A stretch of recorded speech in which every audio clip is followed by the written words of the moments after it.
Good evening and welcome to my first attempt at a YouTube video. My name is Darren and my company is called Your Land Agency. We specialise in land consultancy and all matters of property and property development. We've got over 25 years experience amongst all of the team. And what I'm hoping to do on YouTube is produce a few videos which will help either buyers or land sellers assess the suitability of their land for future development potential. In the future as well, the aim is that I'll host regular videos where viewers send in plots of land and I can do a live video assessment answering any questions that you might have about your land or property. Okay, so here you can find details of our website, which is yourlandagency.co.uk. And here you can see the background of the company and the type of expertise that we bring. And for today's video, here's the property that I would like to do the initial video on, which will be offered at auction. As we can see, this is a plot of land located in Bennett's Road in Hornchurch, which is in the Greater London area. Here we can see this is a plot of land approximately 1 acre in size, and if we look here, it appears to be at the rear of a row of residential properties. This looks like an interesting site to start with, so what I always like to do initially is just have a look on Google Maps and just to try and get an idea of the plot surroundings, the site access and things like that. Just for an initial guide, here we can see the plot is in the middle of these areas of land here, which makes up a larger plot of land. Now, what I like to also do is just get a feel of the actual road and what the nearby properties look like, and also the access road that leads to the property. If we just look here, we can see some of the surrounding properties, and we've got what maybe looks like a row of 1950s or 1960s style prefabricated homes. And if we just go down the road a bit more, we can just get a feel for if this is quite a large makeup of the properties. It seems to be the case, on this side anyway, with some of the properties perhaps looking a bit more aesthetically pleasing than other ones. But then, if we look on this side of the road, we've got more conventional, slightly more attractive looking houses. Anyway, let's head back down towards the plot. So this would be the access road, and we've got the main highway there, and then this roadway, which leads to the plot of land. And this looks to be the site access here. And we can see we've got another plot of land there, and this is the garage of this property here. And then I would imagine this access way down this road here is probably leading to the garages for the properties here on Bennett's Road. Okay, we can see we've maybe got some quite well-established trees, and the site maybe looks a bit overgrown. Again, it looks like there's quite an established tree in the background. It's always helpful to just get an idea of potential obstacles on a plot of land. So that gives us an indication just on the basics of the site and the surroundings. I actually use some land software, which helps me look at a more detailed assessment of plots of land. Now, I bought up the property here and have just typed in Bennett's Road in Hornchurch up there. And here we can see, if we go back to the plot of land, we can see we've got a gap of green there, and it seems to be the middle plot there. So if we go back here, it's going to be this plot of land that we are referring to. And what we can do from here initially is just make a more informed decision about this plot of land. As you can see here, to actually gain access to this plot of land, if we was going to go down this access road where we saw the garage and this pathway that leads to all of these other garages at the back, we can see that there's no obvious identifiable actual access. So we would have to make sure that we actually have the right of way to actually get on that plot of land. So here we can see there's this big parcel of land there. And as you can see there, they actually own this area here, which one would have to access over if you're looking to get to this plot of land here, which is the plot that is for sale. We just have to be mindful of that to start with. And if we go back to the property description itself, so we just need to make sure that there is actually an access route to the land. And if we look here in the auctioneer's note, we have been advised that the access strip of land will be included in the sale. Please see legal pack for details. So there we can see that they're saying that we will have this strip of land as well included in the purchase, which leads to this plot. If we look here, where we saw the metal gates, that is going to be the access path just here. Let's just reconfirm that here. So we'd come off the main highway of Bennett's Road. We'd go up the access road, and then we can just adjust this. And there we can see if this area just about here is included in the purchase, it is going to be this strip of land here. This would then lead to the plot of land in the middle, which is for sale, which is that plot there. Obviously, we'd have to check the legal pack when it becomes available to verify this, but at least it looks like there should be a proper right-of-way and access granted, which leads to this plot of land. Now, just continuing. On my land software here, I have got access to a range of different features which will give me some further insight into potential issues and background details with a plot of land. So if we look here, we can actually take a look and see if any planning applications have been made for this plot of land. So we can see all of these coloured dots which represent planning applications being made, and seemingly there is no dot. That would suggest that no full planning application has been made. Just to distinguish, there could be a pre-application that could have been made historically, which isn't always made publicly available. So we do have to bear that in mind as well. But in terms of a full planning application, it would appear that no application has been made for this site. Now, other aspects that we can look for on this drop-down list are policy constraints. And the inclusion in the green belt is a particularly important thing to look out for. And as we can see there, just by scrolling on and off, this plot of land falls within the green belt. That is a big red flag straight away, particularly if you're looking to undertake residential housing development on this plot of land. This is because it would mean that planning would only be granted in exceptional circumstances. And there are very specific policies which one would have to meet to build on the green belt. So that's one big consideration right off the starting gate. Now, if we select some of these other features that can also be constraints on the land.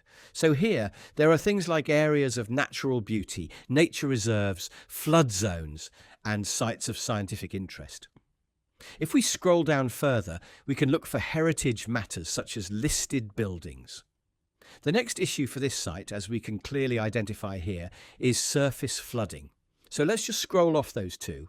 And as we can clearly see here, this site in the middle has a range of surface water flooding problems.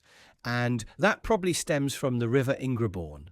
Yes, indeed it does. So if we see here, we've got the River Ingrebourne, which runs alongside where this plot of land is, and probably causes some of these surface water problems on this site.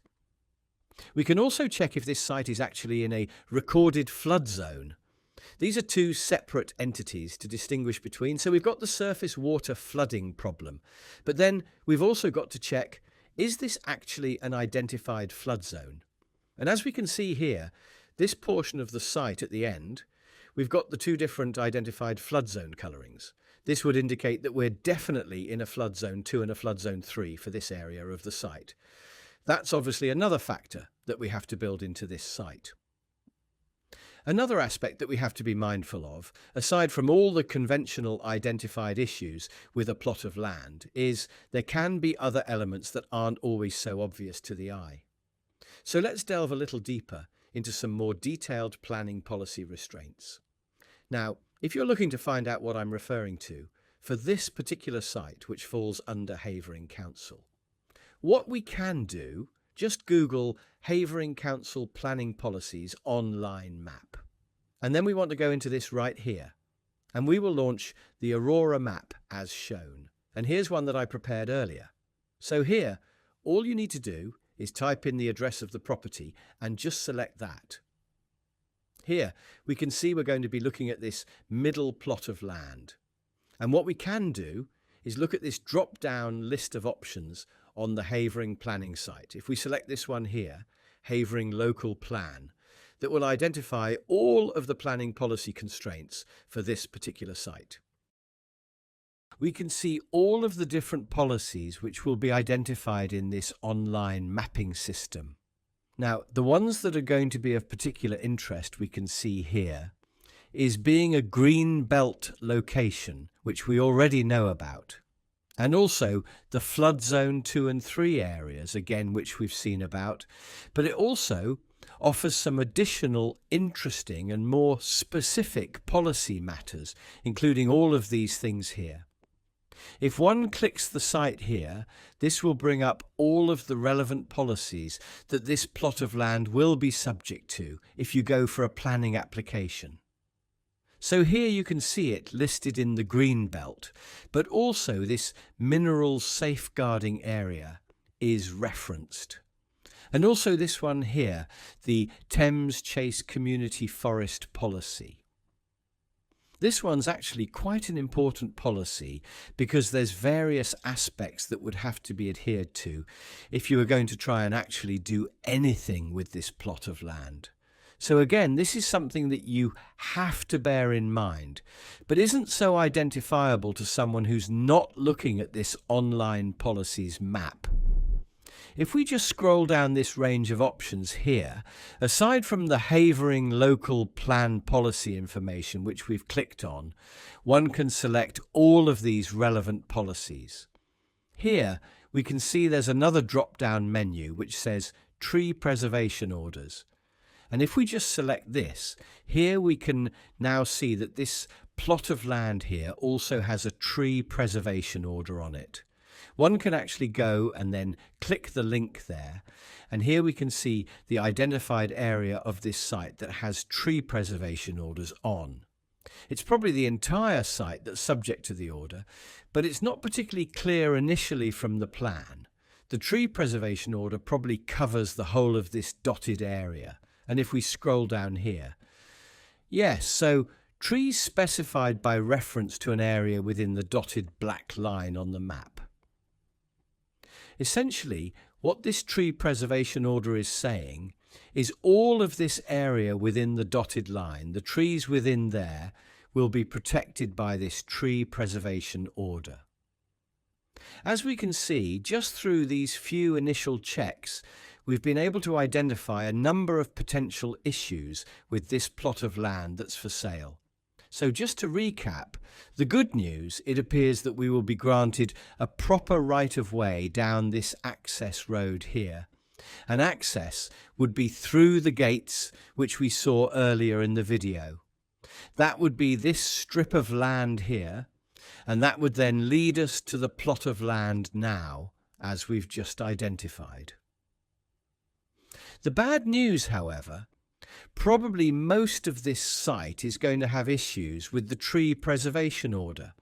If we look again, the area within the dotted line is subject to the tree preservation order. As we can see here, if we zoom in, there's clearly a lot of trees on this site. If you also recall, it appears that some of these trees are quite well established as well. If we look again here, this is going to be the potential access road that would lead up along here and then go across to the plot of land. But clearly there's another big, fairly established looking tree there. And again, as you can see across the site, in this area, more established looking trees. You can see these trees are potentially limiting a fairly large proportion of this site. To summarise, if we just recap overall, This is a green belt site, as we can see from my online mapping system and from the Havering Council's mapping system. But also, as we saw, this site clearly has issues with surface water flooding. As we can see, that is affecting quite a large proportion of the site. And also, part of the site on this corner is also subject to Flood Zone 2 and Flood Zone 3 flooding issues. Okay, for those of you still awake, I won't go into this closing matter in too much detail because I've been talking for a while now. But if we just look at these additional adopted policies as well, for all of these aspects, we would have to look through the adopted local plan for Havering Council to see the specifics of what all of these policies actually mean. So what I've brought up here shows you a quick example. This is from the adopted Havering local plan. And as we can see, that was adopted in November 21, and it covers the period 2016 to 2031. And as we scroll through this local plan, we can start to see all of the adopted policy information. And that's what all of these different areas are. So, for example, if we go here, this would be the housing supply policy, and this will give some information on that specific planning policy. If we want to cross-reference the policies relevant to this specific plot of land, what we would have to do is check these specific policies against what is said in the adopted local plan, which we were just reviewing. Let's just try and find this policy, just to show an example. This is policy 29, which we're looking for. And we are on policy 4 there, so let's just scroll through. Okay, so here we are on policy 29, which is the Thames Chase Community Forest Policy. And there we can see the Thames Chase Community Forest Policy, Policy 29. What we would have to do here is just read through all of this policy information and understand the implications. It's not too outlandish, but I actually know this local area. And there will be quite a lot of further reading necessary for a full understanding, particularly for this policy here, because there is actually a Thames Chase plan as well with further guidance. As you can see, there's quite a lot of background checking that you have to make if you're looking to buy a plot of land. One must be very careful when considering buying a site such as this through auction. Though on paper, one might think this looks an ideal development site with reasonable site access and a proper access way, and then being located in quite a built-up area.